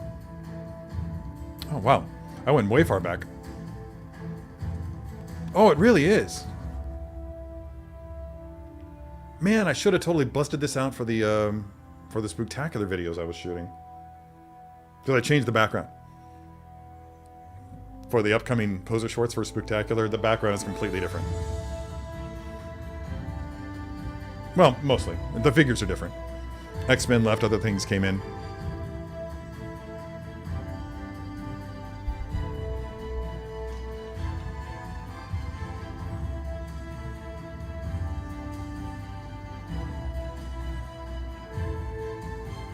Yeah, I'm sorry, man. I hate to be that guy. Actually, I don't hate to be that guy. I'm totally happy with being that guy, but I am vehemently opposed to AI. Passionately opposed to the use of generative AI. And the reason that I hate to be that way is because I recognize that there are a lot of people out there using it for fun, but it's damaging the lives of too many people that I know.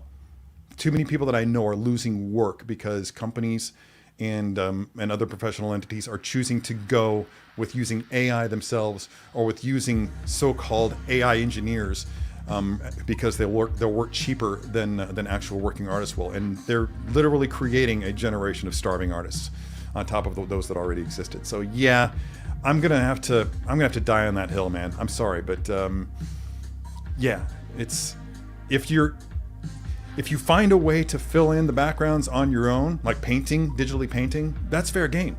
But I cannot get behind the use of generative AI. I think that it's a fucking plague.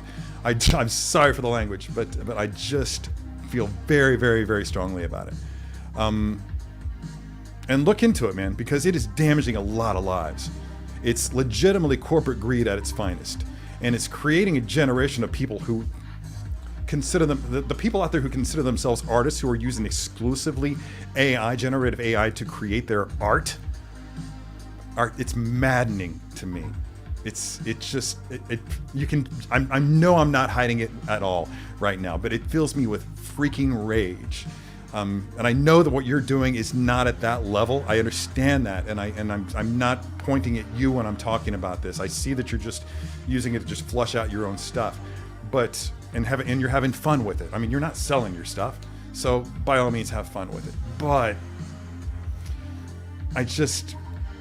I can't support it on my page or on my channel at all. There's no wiggle room for me. I'm sorry. And maybe that'll change, but I doubt it. I doubt it. It threatens my job. It threatens my welfare, my well-being. At some point, I guarantee at some point, my employer may very well be tempted to just use AI to do the stuff that I do for them. It's coming. It will get to a point where you can make the simple unboxing videos that I do for Sideshow on a regular basis that are my bread and butter right now, because the other stuff that I used to do for them, they no longer consider to have any value. That which I'm doing for them eventually will be more easily and cheaply done by generative AI. I won't even call it artificial intelligence.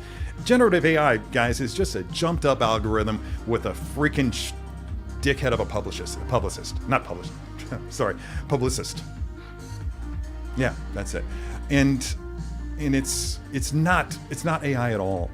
It's legitimately not. It's not AI in terms of like artificial general intelligence, which is what you think of when you think of Jarvis. It's not. It's cheating. It's cheating, and it's legitimate theft. Anytime that you're using generative AI, you're basically stealing the work of other artists and implementing it into your own. That's how it learns. That's what it uses. Anytime that you're asking it to do something for you, it's going into a database of work that it has stolen from other artists and using those elements to fill in those gaps or to actually create an entire background for you. It's nothing original. It's nothing original. It's not at that level, not yet. It's theft, and it's ruining lives. So, sorry, man. Sorry, Figurecraft, for going off on that tangent there, but as you can see, I feel very passionate about it. Because again, at some point in time, I guarantee that my employer will come to me and say, hey, yeah, thanks for everything you've done, but we can do it better and cheaper with AI. More quickly and cheaper with AI. It's coming. Anybody in the creative sector is going to lose their job. Hell, doctors are going to lose their jobs to this. At some point. This stuff for fun. Probably host you was enjoying it because you have no expectations from others. Yeah, I guess that probably has a small thing to do with it. Yeah, I just want to bounce back again. Figurecraft, I'm not attacking you. I hope you don't feel attacked. I know that I respond very passionately about it, but that's down to the issue itself. That's not down to you and what you're doing with it. Have fun. I've used a generative AI company to make little cartoon portraits of my dogs. That's the only time I've ever experimented with it, and it's the only time I ever will. But probably the only time that I ever will. But so I recognize that a lot of people are doing it for fun. But again, yeah, it's not you, it's them. And I just found out that James Cameron has jumped on board with one of the companies. I can't remember which one. And a lot of people are just like, but he made Terminator. Well, again, Terminator is an example of artificial general intelligence. It's not generative artificial intelligence. It's a completely different animal. He's into it because Cameron's not a people person. He's not. He's a lot of people have described him as just being a jerk on set. I think that's more of a cultural thing than anything else. I think it's just where he was raised and the way he's used to interacting with people. And California people are different than people from where he's from. And yeah, but all the same, I feel like he's probably tired of having to deal with artists, and he really just wants to have that whole part of his work process eliminated. Just remember, he's an old man. He's cranky.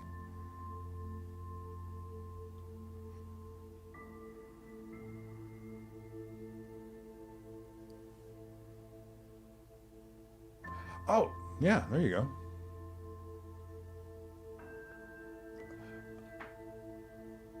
I don't know, though. I kind of like where it's at.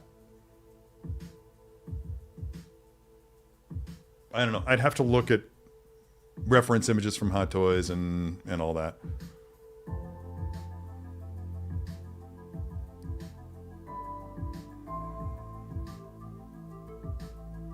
Oh, is that it? Oh, okay. Yeah, all right. That's that, Cody. What's up, dude?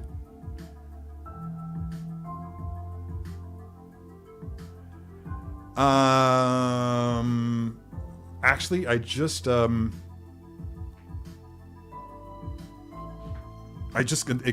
came in at Sideshow, I guess, and I got my notification email that it was there, and I canceled it. No, I was never tempted to keep it, not because it's not great, but because it is great, but it's legitimately much bigger than I thought it was going to be, and I have no place for something that size. I would have to sacrifice many figures in order to do it, and the Mark 6 with gantry was not that important to me. But again, very cool figure, and anybody who got that is very fortunate to have it.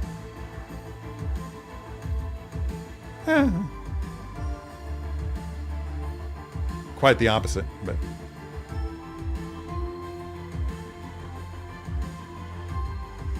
thank you for saying that. But that's, I mean, you know, things change, and you have to pivot when it does, or you have to, you know, find new work. And the fact of the matter is that what I'm doing now is far less labor intensive than the work that I was doing before, and I can churn out more content quicker. So, whereas before, if like I never got around, right when the transition began happening, we'd gotten to the point where I was supposed to start editing the How to Be a Poser series, just because I had the time and other people did not. And that's when everything changed. They were like, okay, there is no more How to Be a Poser. And that's when people started thinking about doing these shorts. And I was reluctant. I was devastated when they said no more How to Be a Poser. I was like, I'm out of work. Oh shit, do I have I have plans today. I completely forgot. Oh. Yeah, don't let her know. Sorry, Sarah. If you're watching. Anyway, God, what time? 2 o'clock. Okay, plenty of time. Anyway. So anyway, I guess that means I got to get going because I have to mow the yard. But yeah, but the thing of it is that I'm doing the thing that I love to do. It's just being edited differently. The process is different and it's shorter. And there's more freedom for me to edit out any awkwardness or mistakes or anything like that. It's just concise, to the point, gets the job across. I mean, I know that there's far less time for instruction, but that's what this show's for. I can still do that thing once a week here and not have to edit it unless I want to. Again, I think that it's an allocation of resources sort of a thing. The amount of time that it took to do a single How to Be a Poser video. You can do multiple poser shorts, and shorts have a tendency to get more views, and get more clicks and drive more traffic to the site. So it came down to a numbers game. And also I think that not everybody who works at Sideshow is an enthusiast. They have a job to do, and they're trying to do that job in the best way that they can. So if you're not a collector of 6 scale and you can't relate to the passions and the passions of the fans and the needs of the fans, then you're not going to recognize what the value is. So it's a give and take in that regard. You want to deliver that sort of value to people, but at the same time you have numbers to meet. And I'm fine with how it turned out. The stress of having to do multiple How to Be a Poser videos on top of all the first look videos that I'm doing might have been a little too much, but I can handle the workload that I have now, usually.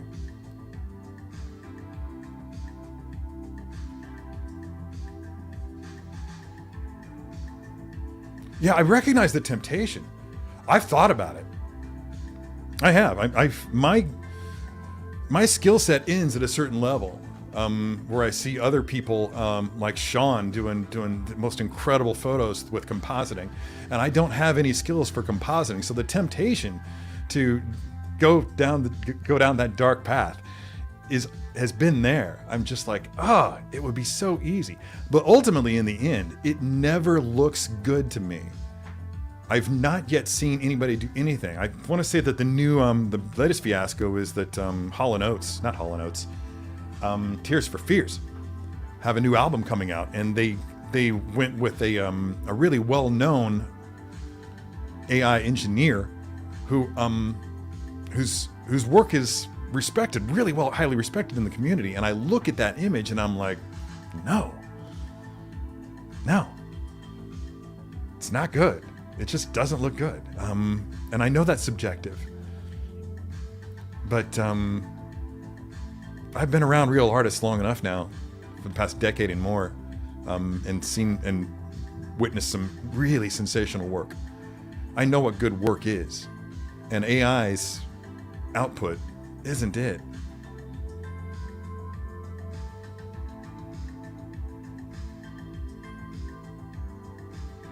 Actually, she's a magic trouble bubble. I legitimately think that that's where it's supposed to be. I don't know that I want it any lower. And let me check the instructions, but usually they tell you whether to put it on first. No, it's where it's supposed to be. It's supposed to go over the top. And you can lower it another inch. But I kind of like where it is. I don't know that she's supposed to be completely surrounded by it. Let me bring up my video again.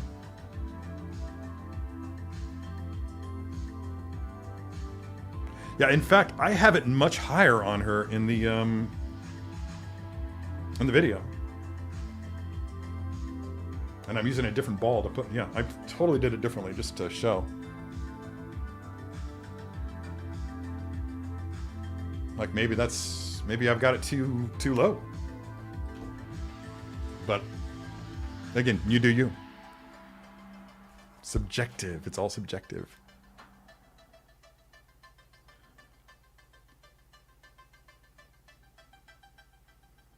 Yeah, it is, and you got to roll with the punches, man. Yeah, it's yeah. Again, I'm totally. While I had my doubts at the beginning, and I think a lot of people did. There was a lot of uncertainty around that time, but everything seems to have come out in the wash. I think everybody's happy with how things are, and